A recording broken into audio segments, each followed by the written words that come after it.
Oke, Bu Yuni sudah jam 9.35. Pesertanya sudah 23 anak di sini. Gimana Bu Yuni? Sudah bisa dimulai ya? Nanti siswa yang lain bisa menyusul. Mic-nya Bu Yuni diaktifkan. Anak-anak, selama sesi berlangsung, Bu Yuni akan menjelaskan materi pada kalian semua. Itu usahakan mic-nya dimatikan ya, biar tidak krodit. Dan nanti pada saat sesi tanya jawab, kalian boleh boleh untuk mengaktifkan mic-nya untuk mengajukan pertanyaan, gitu ya. Oke, saya serahkan waktu seluruhnya kepada Bu Yuni. Silakan Bu Yuni. Mak, iki loh, muncul iki loh. Layarku muncul iki. Sebentar Pak Anton. Ya, nggak apa-apa. Silakan. Ya. Tutup, gak kelem ya? Apa kisah? Nah, oke kita. Oke. Terus iki ya tutup ya. Assalamualaikum warahmatullahi wabarakatuh. Selamat pagi anak-anak. Selamat pagi anak-anak. Pagi. Bisa dibuka? Pagi Bu. Pagi Bu. Assalamualaikum warahmatullahi wabarakatuh. Waalaikumsalam warahmatullahi wabarakatuh. Suaranya arek-arek kok gak krungu ya, Pak?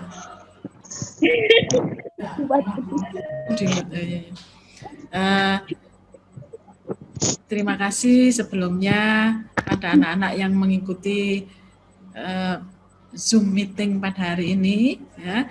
Biasanya jamnya Bu Yuni juga jam segini ya, jam 9.30 pada mata pelajaran kearsipan. Kalau di hari-hari yang lalu kita daring tapi tidak kenal ya siapa Bu Yuni. Sekarang tahu ya ini Bu Yuni ya. Ya, kita belum pernah tatap muka, hanya beberapa anak kemarin ya, hanya 9 anak. Terus selanjutnya kita tidak ketemu lagi. Nah, yang belum kenal dengan guru kearsipan ya, saya ini wajah saya Yuni Hidayati, Bu Yuni Hidayati. Kita sudah ada di bab keempat ya anak-anak, ya, yaitu tentang penanganan surat masuk.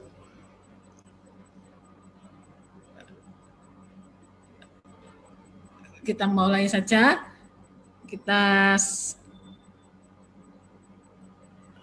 Sebelum kita mulai, kita berdoa dulu, ya. Saya pimpin dari sini ya. Berdoa, mulai.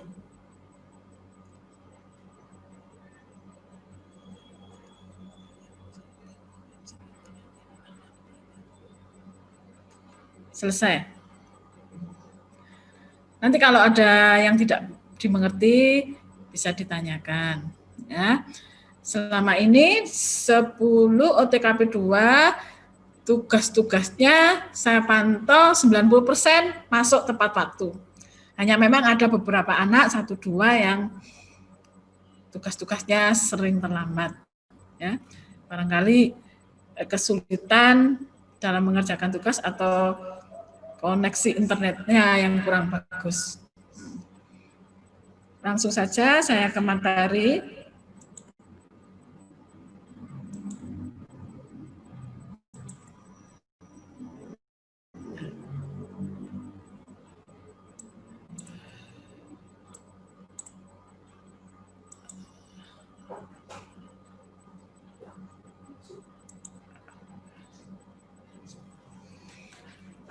Kita di bab keempat, anak-anak, melakukan penanganan surat masuk. Ya, pasti kamu akan bertanya-tanya, mengapa sih surat masuk itu harus diurus dengan baik ya? Surat masuk aja kok harus ditangani dengan baik? Karena apa? Surat masuk itu merupakan bakal dari arsip. Ya. Jadi arsip itu berasal dari surat masuk ataupun surat keluar. Jadi calonnya jadi arsip itu adalah surat masuk ya dan surat keluar. Ya. Surat yang kita bahas dulu sekarang adalah surat masuk. Nanti di bab kelima kita membahas surat keluar.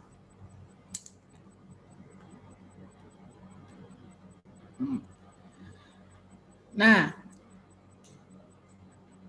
penanganan surat masuk sistem buku agenda. Ya. Dalam penanganan surat, baik surat masuk maupun surat keluar, dikenal dua sistem yang digunakan. Ya, anak-anak ya, yang ada di Indonesia itu ada sistem buku agenda dan sistem kartu kendali. Ya. Sistem buku agenda ini sebenarnya sistem tradisional, tapi masih banyak digunakan sampai sekarang, baik di kantor-kantor pemerintah maupun swasta, karena ini simple. Ya. Kemudian yang sistem yang terbaru itu adalah sistem kartu kendali. Di kantor-kantor itu ada yang menggabungkan keduanya. Bahkan yang sekarang sedang dikembangkan yaitu ini pengelolaan arsip elektronik. Banyak kantor-kantor yang mengembangkan ini, jadi komputerisasi arsip. Nah, di sekolah kita ini juga sedang dikembangkan. Nantinya kamu bisa belajar bagaimana ini mengelola arsip dengan komputer.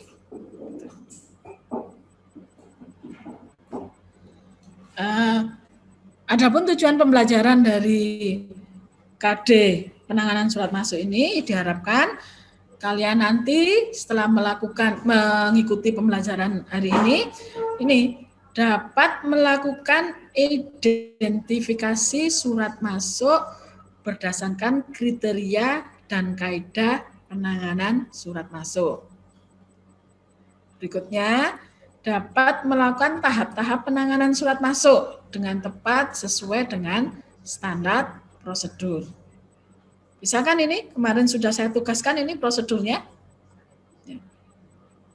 Kemudian, melakukan penanganan surat masuk berdasarkan sistem buku agenda. Dan yang terakhir, dapat melakukan penanganan surat masuk berdasarkan sistem kartu kendali. Nah, sekarang kita menginjak ke peralatan dan perlengkapan yang diperlukan dalam penanganan surat. Kemarin sebenarnya kita sudah pelajari ini tentang peralatan kearsipan kan ya? Ya, kita ulang lagi ya, apa saja peralatannya bagi surat atau tray. Sudah tahu ya, kemarin saya share di materi kearsipan kemarin. Buku agenda surat masuk dan surat keluar, kartu kendali jika penanganan surat itu menggunakan kartu kendali. Kemudian sekretaris desk file itu adalah outner yang isinya klasifikasi dari pengelompokan surat atau istilahnya daftar klasifikasi. Alat tulis pasti dibutuhkan, kertas dan amplop ini untuk kegiatan menyurat, operator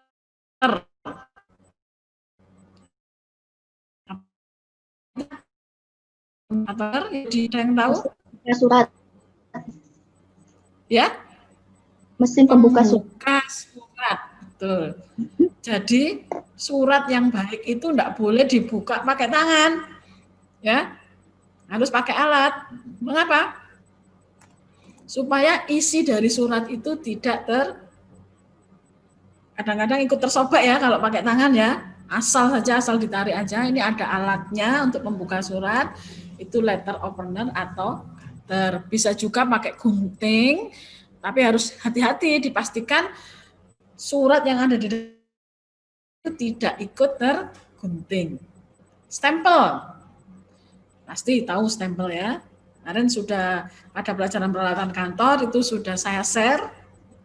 Kemudian formulir tanda terima atau buku ekspedisi, ini nanti kita bahas. Dan lembar disposisi, ini kamu yang belum kenal, nanti kita bahas. Ya. Sampai di sini ada pertanyaan, lanjutkan. Ya, boleh dibuka unmute-nya. Kalau tidak ada pertanyaan ya, saya lanjutkan ya. Iya. Nah, sebelum saya jelaskan ke cara pencatatan surat, perlu kita ketahui pola penyelenggaraan kegiatan administrasi dalam penanganan surat. Ada 2 pola, yaitu sentralisasi dan yang kedua desentralisasi. Apa itu sentralisasi? Sentralisasi itu asal katanya dari sentral ya. Sentral itu artinya terpusat. Artinya administrasi atau pengelolaan surat yang dipusatkan atau dikelola oleh satu unit kearsipan. Dalam hal ini adalah kearsipan yang ada di tata usaha. Jadi semua surat itu satu pintu, harus melalui tata usaha. Diterima di bagian tata usaha, kemudian surat itu dicatat, didistribusikan oleh bagian tata usaha, dan terakhir disimpan juga di tata usaha. Itu terpusat ya namanya, atau surat itu satu pintu-pintunya harus melewati tata usaha. Sedangkan yang desentralisasi itu lawan dari sentralisasi. Kalau sentralisasi terpusat, desentralisasi itu dipecah di setiap bagian. Artinya yang mengelola surat diserahkan kepada bagian masing-masing. Paham anak-anak? Saya beri contoh misalnya. Kalau di sekolah kita ada surat, ya, kalau menggunakan sentralisasi, surat itu akan masuk ke tata usaha, kemudian akan diserahkan kepada kepala sekolah.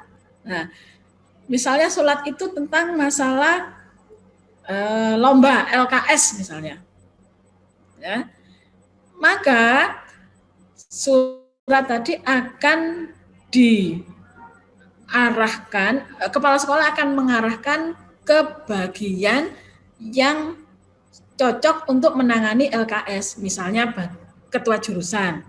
Nah, maka surat itu akan didistribusikan ke ketua itu, ya. Setelah oleh ketua jurusan diolah, dikerjakan, diproses, ya, informasi yang ada di surat itu, kemudian surat itu harus dikembalikan lagi ke tata usaha untuk disimpan. Ya, itu namanya sistem sentralisasi, jadi terpusat. Kalau desentralisasi, dikelola oleh tiap bagian. Surat itu ada surat masuk tentang LKS, tidak melalui sekolah, misalnya dari Satpam, tidak ke TU, tapi langsung ke ketua jurusan. Itu namanya desentralisasi ya. Oleh jurusan nanti itu dikelola sendiri, ditangani sendiri, dan surat itu akan disimpan di bagian. Atau saya contohkan tadi, di jurusan. Paham anak-anak? Jadi kalau sentralisasi itu terpusat, pengelolaan suratnya terpusat.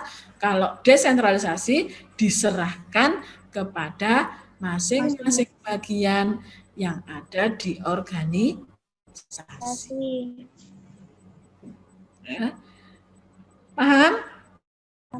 Paham? Dibuka? Ya. Paham, Bu. Ya. Paham, Bu. Paham, Bu. Apa, Mbak?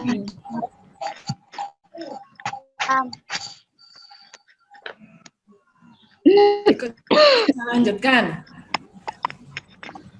Prosedur penanganan surat masuk dengan sistem buku agenda. Bagaimana sih prosedurnya? Ya.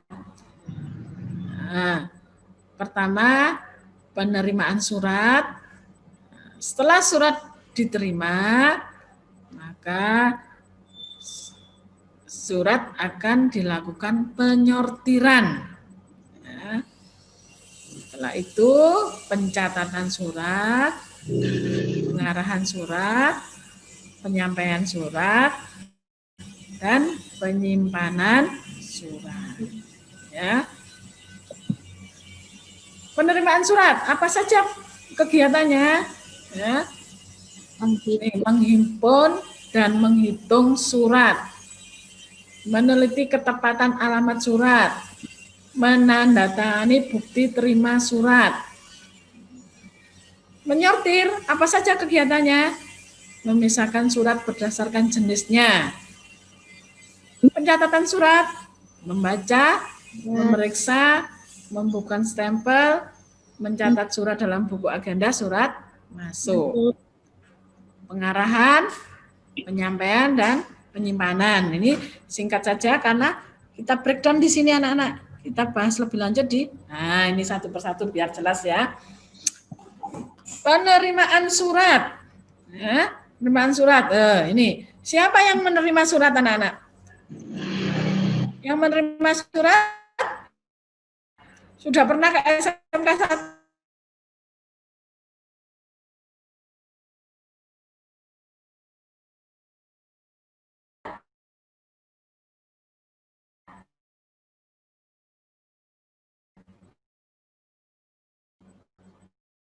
Sekarang dalam proses renovasi. Nanti kamu akan bergantian nanti anak-anak, kalau sudah kita normal lagi bisa masuk lagi, kamu akan bergantian untuk piket di front office ini. Ya. Makanya perhatikan pelajarannya Bu Yuni, nanti kamu akan mempraktekkan bagaimana praktek di front office atau resepsionis. Ya, ini bagiannya jurusan OTKP. Nanti secara bergantian 2 anak tiap hari akan praktek di front office. Ya. Selain itu kamu nanti juga akan magang, PKL. Kalau PKL di kantor itu pun kemungkinan kamu harus di tempat office atau selanjutnya ditempatkan di bagian penanganan surat. Makanya perhatikan ya bagaimana cara mencatat surat di buku agenda. Ya, apa saja sih?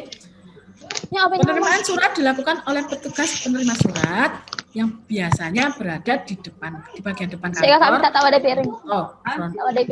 office atau sering kita sebut resepsionis. Ya. Kadang-kadang kalau enggak punya resepsionis, satpam pun enggak apa-apa. Ya. Tapi kalau di sekolah kita kan ada satpam, surat masuk diterima oleh satpam ya. Kemudian diserahkan ke resepsionis. Ya. Apa saja tugasnya resepsionis ya? Menghimpun dan menghitung surat masuk. Ya. Dihitung dulu berapa jumlahnya, ya. Kemudian meneliti ketepatan ke pencatat, apalagi ke pimpinan ternyata alamatnya salah. Ya, contohnya begini anak-anak. Sekolah kita adalah SMK Negeri 1 Kota Probolinggo. Tetapi ada juga SMK Negeri 1 Kabupaten Probolinggo.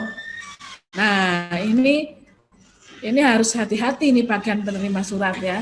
Kalau kabupaten ya kadang-kadang kita tidak teliti, langsung diserahkan pada pencatat dibuka. Nah, ternyata isinya bukan untuk sekolah kita. Ya. Itu ya. Nah, makanya ini petugas resepsionis ini tidak asal menerima surat, tapi harus meneliti ketepatan. Bagaimana kalau ternyata ketika menjadi petugas resepsionis ada yang bisa jawab apa yang kamu lakukan? Bisa dibuka?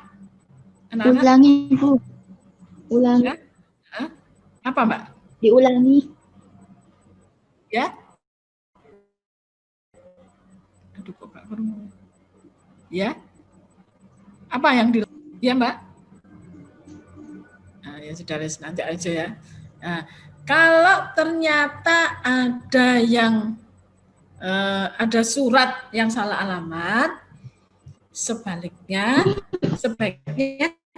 kita kembalikan kepada pengirimnya, ya.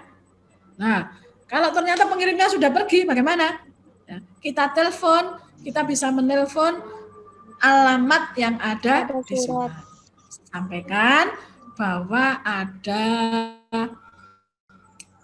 kesalahan pengiriman, ya, dan bisa surat itu bisa kita kirimkan ke alamat yang benar atau ada petugas yang mengambil surat tersebut. Berikutnya, menandatangani bukti terima surat. Nah, ini biasanya kita tanda tangan di buku bukti penerimaan surat itu namanya buku ekspedisi. Ini membuktikan bahwa surat itu setelah sampai kepada penerima. Ini sebagai bukti pertanggungjawaban dari pengirimnya. Saya lanjutkan lagi. Itu tadi ya. Ini tadi penerima surat front office ya. Petugas resepsionis itu tidak harus perempuan ya, laki-laki pun bisa harus terampil juga sebagai petugas front office atau resepsionis. Saya lanjutkan lagi. Setelah langkah berikutnya adalah penyortiran surat. Ya. Penyortiran itu asal katanya disortir. Nah, disortir di sini dikelompok-kelompokkan atau dipisah-pisahkan. Ya.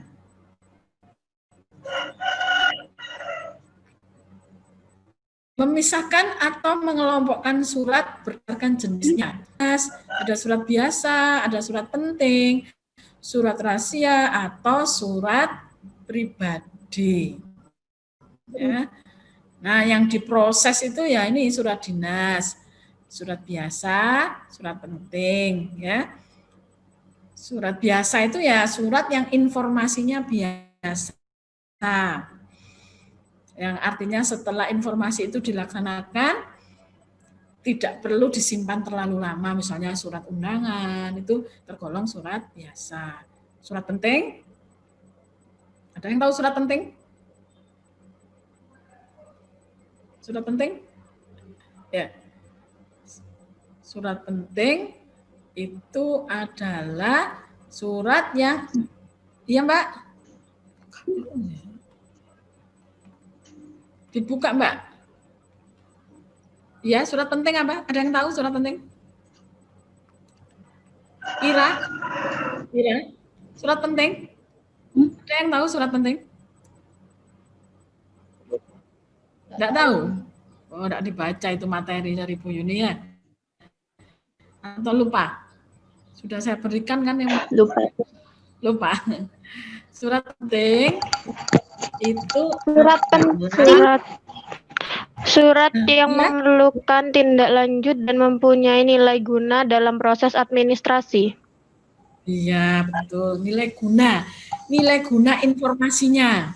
Ya, surat penting yang isinya itu mempunyai nilai guna. Nilai gunanya misalnya ada nilai guna keuangan, nilai guna pendidikan, nilai guna hukum. Nah, surat penting ini setelah diproses itu perlu disimpan untuk beberapa waktu. Ya. Surat rahasia, ada yang tahu surat rahasia? Surat rahasia? Apa itu surat rahasia?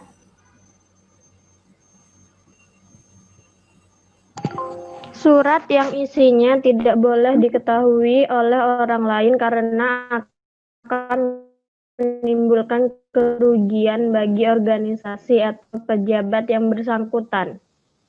Iya, betul. Yang tidak boleh diketahui oleh orang lain. Betul ya. Jadi kalau diketahui orang lain akan menimbulkan kerugian atau bahaya. Ya. Nah, surat pribadi itu tentu isinya tentang kepentingan pribadi. Yang diproses itu anak-anak ya, yang diproses atau dicatat dalam buku agenda itu surat dinas, biasa, penting dan rahasia. Sedangkan surat pribadi dalam penanganannya tidak perlu diproses, tetapi langsung disampaikan kepada yang bersangkutan. Ya, ini contoh penyortiran.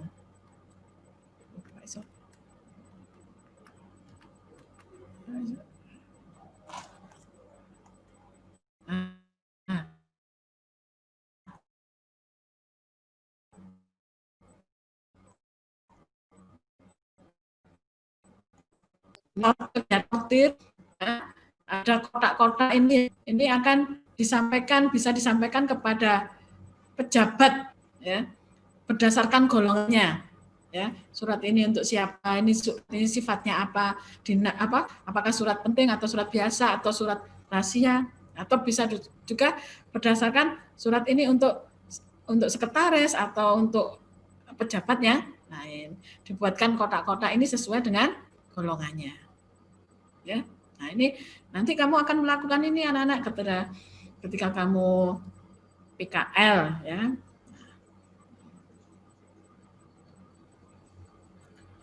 Tidak ada pertanyaan ya sampai di sini ya. Saya lanjutkan. Setelah disortir, surat akan disampaikan kepada pencatat surat, ya, kepada bagian pencatat surat.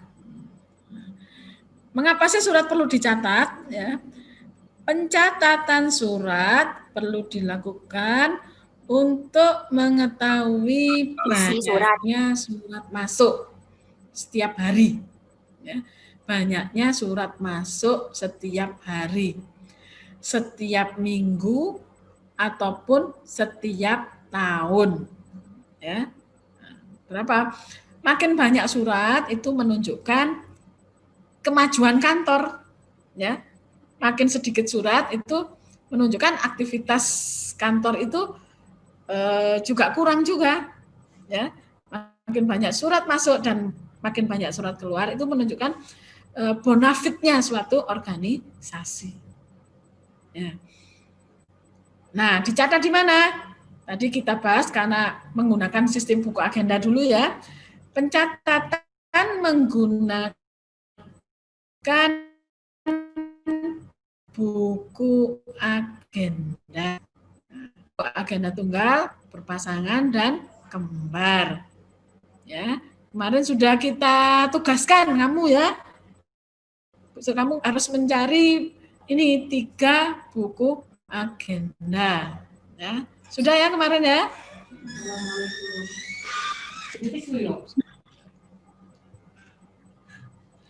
Ya. Nah, pada kegiatan pencatatan surat, apa saja kegiatannya? Ya, tidak langsung dicatat dulu. Surat itu dibuka sebenarnya, dibuka dulu ya sebelum dibaca ya. Dibuka. Tadi pakai alat, jangan asal sobek aja, nanti khawatir surat yang isinya informasi penting itu nanti ikut tersobek. Ya. Pertama, dibuka, jeluk ya, kalau jeluk, ya. Tapi dibuka, kemudian dengan hati-hati bukanya, jangan sampai rusak. Boleh membaca surat, ya. Jadi surat dinas itu boleh dibaca anak-anak, kecuali surat rahasia. Kalau surat dinas rutin atau dinas penting boleh dibaca, wajib dibaca anak-anak ya.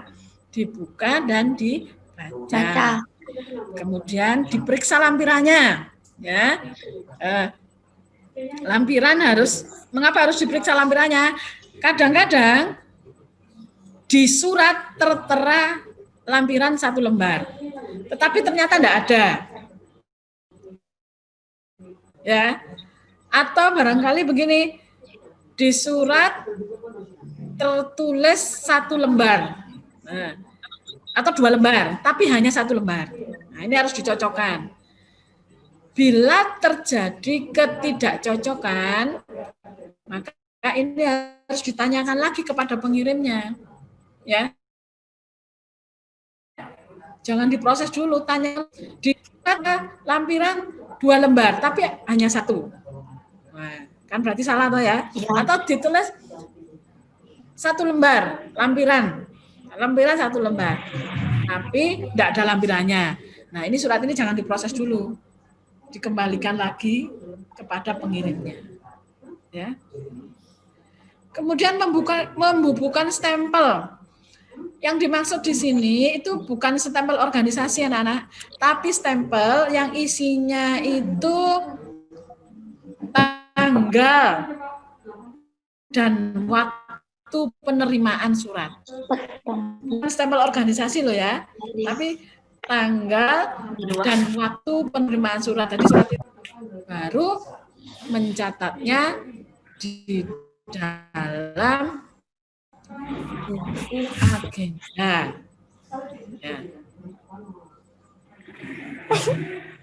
Saya lanjutkan. Nanti kalau ada pertanyaan ditahan dulu ya. Nanti kalau catat dulu pertanyaannya, saya lanjutkan materinya dulu. Ya. Nah, bagaimana cara mencatat di buku agenda? Nah, anak-anak di sini saya beri contoh buku agenda.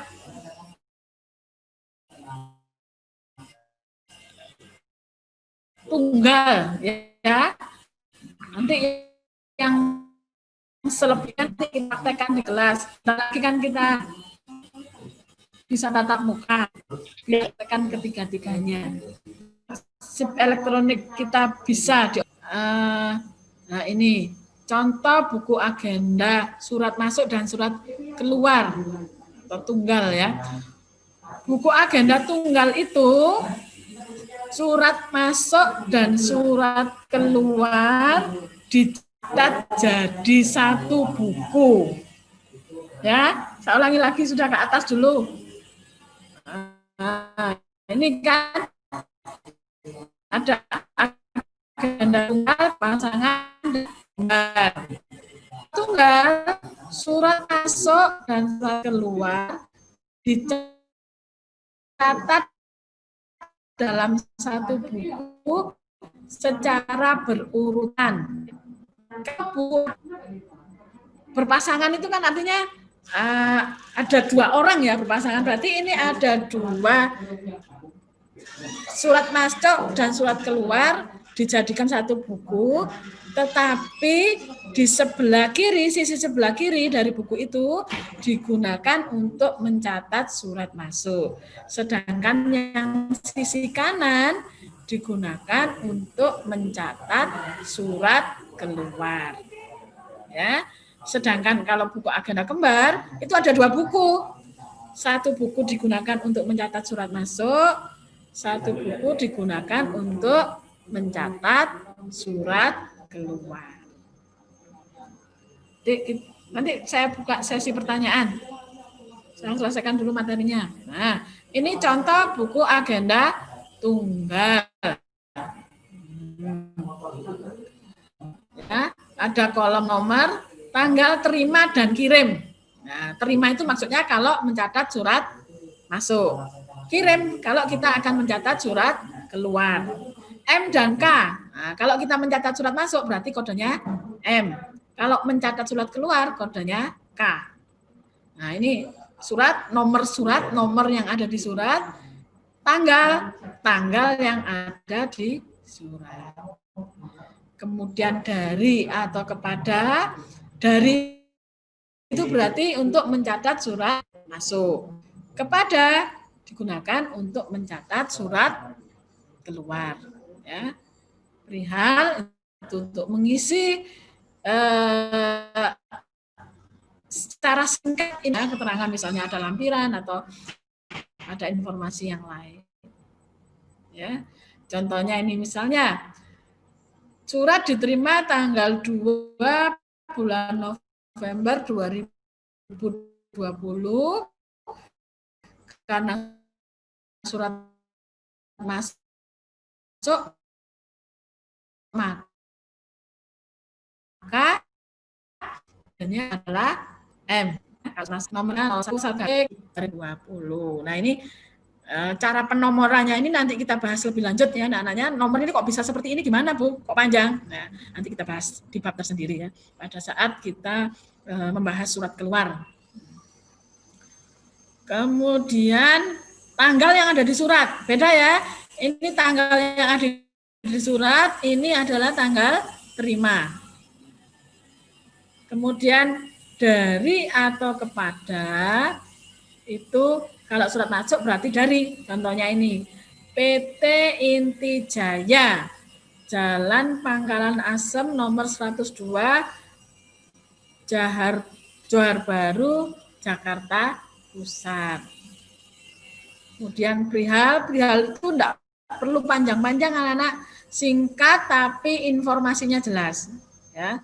Jangan singkat tapi enggak jelas ya. Misalnya undangan apa? Harus jelas ya, misalnya undangan sosialisasi. Enggak perlu jelas hari, tanggal, tidak, itu malah kelamaan. Ya, cukup undangan apa? Undangan sosialisasi misalnya. Ini maksudnya alat kantor ini anak-anak. Surat penawaran alat kantor kurang panjang Bu Yuni ngetiknya. Ya. Ini berikutnya. Nah, yang perlu kamu perhatikan anak-anak dalam penulisan buku agenda ini harus kronologis. Kronologis itu apa? Kronologis itu artinya urut tanggal. Nah, ketika kamu harus mencatat beberapa surat, itu kamu urutkan dulu tanggalnya. Ya. Misalnya ini kan urutkan tanggal 2, tanggal 3, tanggal 4, tanggal 5. Jangan tanggal 2, tanggal 5, tanggal 4. Nah, itu merupakan kesalahan yang fatal. Ya. Jadi ini harus kronologis. Jadi kalau kamu ketika harus mencatat surat, nanti barangkali kamu PKL ya, urutkan dulu suratnya, urutkan tanggalkannya dulu. Sehingga itu benar-benar kronologis. Ya. Dari sini bisa dipahami ya.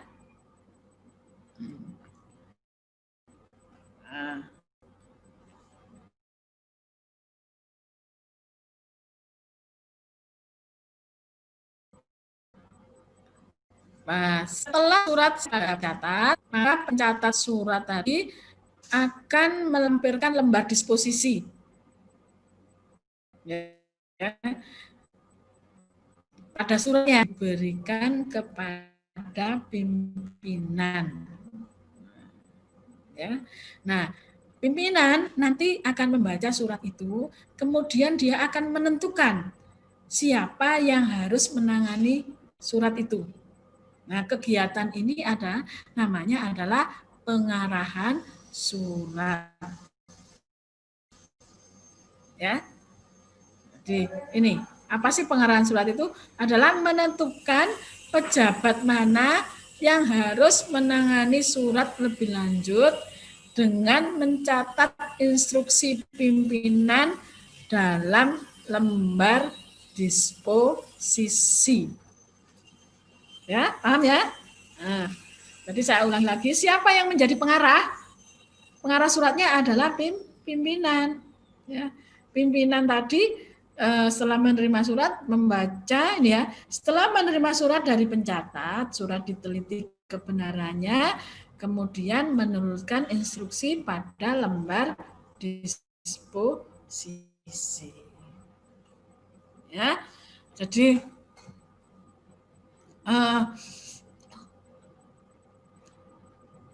lembar disposisi itu adalah apa anak-anak? Lembar yang digunakan untuk mencatat instruksi dari pimpinan berkaitan dengan isi surat atau berkaitan dengan penyelesaian isi surat. Contohnya begini, tadi sebenarnya sudah saya contohkan ya, misalnya ada surat masuk, kemudian diserahkan ke penerima, serahkan pada pencatat. Nah, tadi suratnya itu tentang LKS. LKS itu lomba keterampilan siswa ya. Kamu belum tahu ya LKS ini karena kamu masih kelas 1 ya. Lomba keterampilan siswa misalnya. Nah, akan dibaca oleh ibu pimpinan ya, siap pimpinan tadi Bu Eni pejabat yang tepat menangani masalah lomba ini.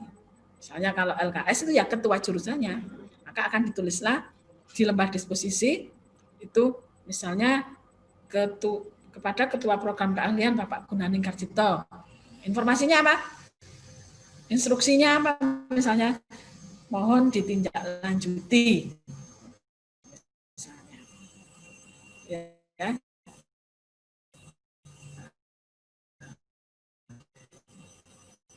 Bagaimana disposisi? Nah, ya. Ini kaitannya dengan surat tadi ya, misalnya surat dari PT Inti Jaya. Ini alamatnya harus ditulis lengkap. Perhatikan ini anak, nanti saya beri tugas ini membuat lembar disposisi ini, ya, ngisi dari buku agenda sampai lembar disposisi, ya. Nih, sifatnya sangat segera atau biasa. Kalau sangat segera ya dicentang di bagian kotak ini. Kalau segera ya segeranya yang dicentang. Ya. Perihal penawaran alat kantor misalnya. Nah, siapa yang harus menangani? Misalnya saudara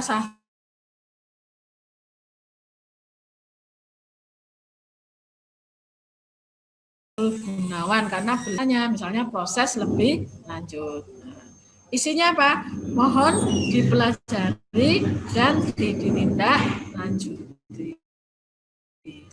Nah, tugas kamu sebagai petugas tata usaha ya, nanti kamu ya.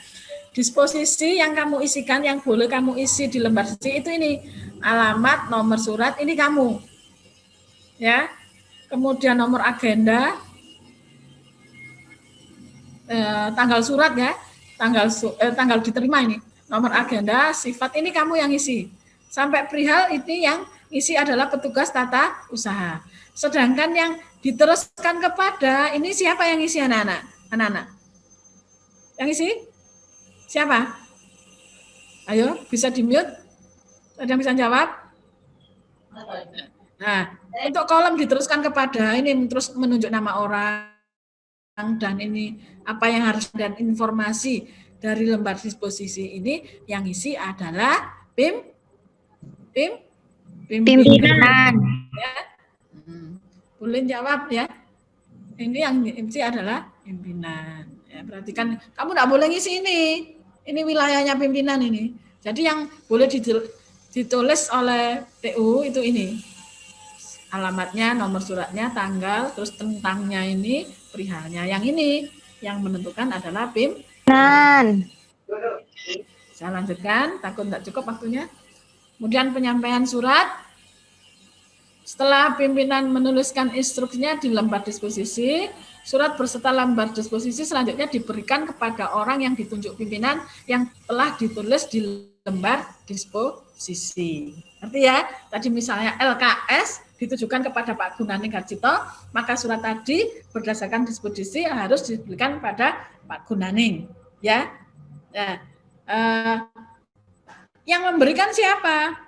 Bukan kepala sekolah, tetapi petugas tata usaha atau kurir istilahnya ya. Ketika surat tersebut diberikan kepada orang yang telah ditunjuk, penerima surat harus menandatangani di buku ekspedisi. Tadi ya, surat berikan pada Pak Kun harus tanda tangan pakai bukti dari bukunya ini, bukti penerimaan surat ini namanya buku ekspedisi. Nah ini buku ekspedisi intern. Jadi buku ekspedisi itu dua anak-anak, ada intern dan ekstern.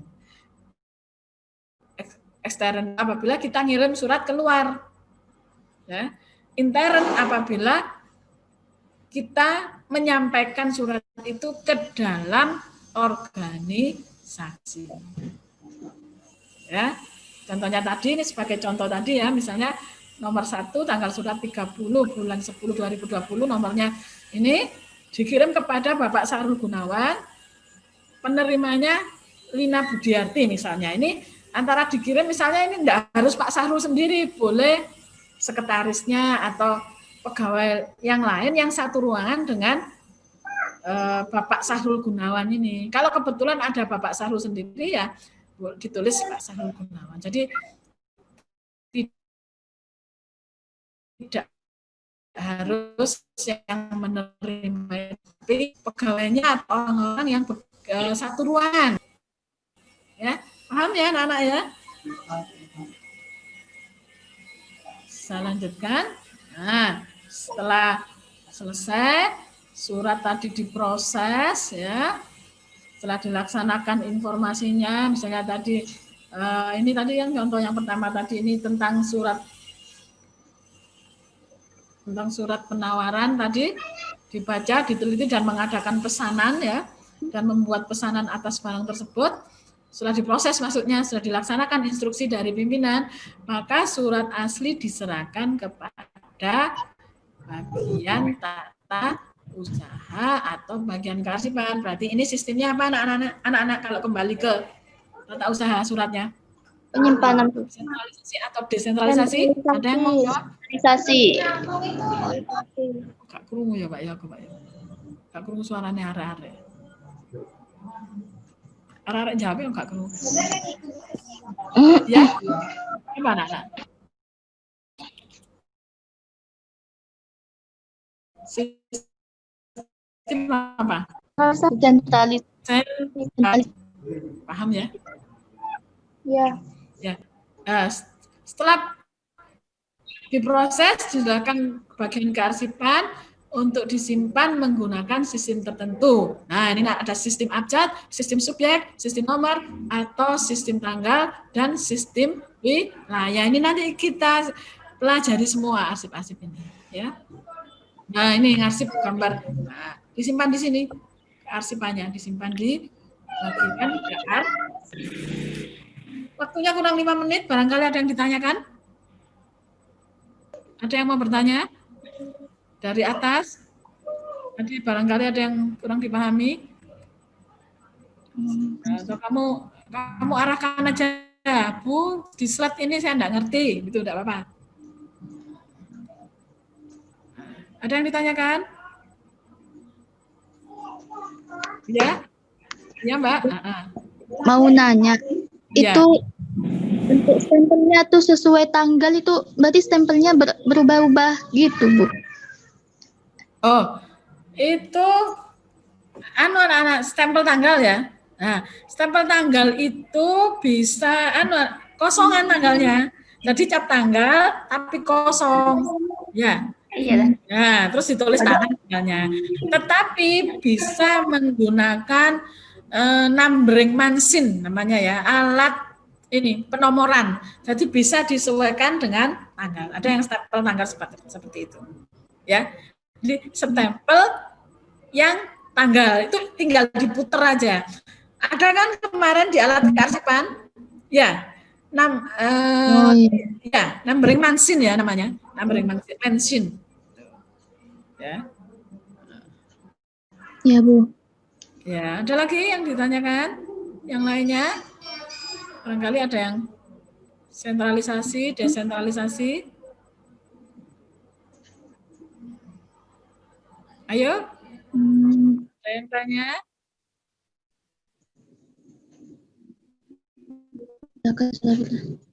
Boleh minta arahkan yang di mana yang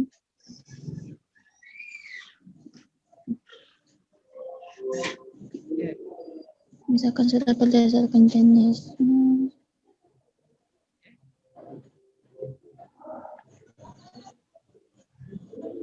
Kalau tidak ada, Tidak ada, Bu. Iya, tidak ada sudah ya.